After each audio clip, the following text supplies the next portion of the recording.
Yo primis soki na bwaki yo likolo bomoni mvula opolisi bato na memi ngambo soki na bwaki yo na se basieri moki na tui baproblème soki na bwaki yo na etali te ya zami ya poli na memi ngambo mpo naluka makambo te na bwako na koro mpo na yo moko okobima na sulu wana matokirata chika papa yo na melako na munoko okitaka na libumu sorti na mutu okenda koluka nini.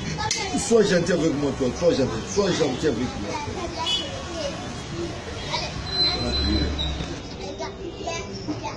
Masanga boza komela fo boye bakatina na neto bakomi clair awa malobo ngam na komate na ba écriture na 1923 nazalaka te mais bakomi yango clair kamata tangu nyonso na mayele fulufulu oh kamata nini wana ezali pe santé na yo wana ezali pe wana na lingala kamata tangu nyonso na mayele tiango na français fulufulu ezali tina pour na santé na yo.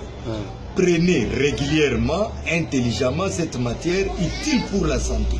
Bazongi babi, sans usage de cette matière, impossible de réaliser vos projets. Et zo sali sabara mi bali kolega même tangawisi kisi munene la pénicilline en sirop balobi bien pour renforcer intégralement les muscles à usage sexuel.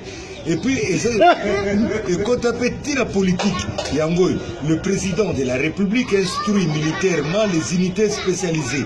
Et ça, les amis sont comme Rwandais la guerre, massage de Kokate, Bapio Bango ya Pio, les razons la clairon, et ça c'est Kotiye Bakufa Bongo. Premier Rwandais ivre mort à Usumbura. Donc, Yangoy, les gens éclairent Afrique Mobimba. Peuple réuni, intégré massivement dans le cercle, muni d'un verre plein de mousse sur une étoile brillante et qui éclaire toute l'Afrique, en particulier la RDC, même le Madagascar est éclairé. Donc, Soukanabouki. Merci.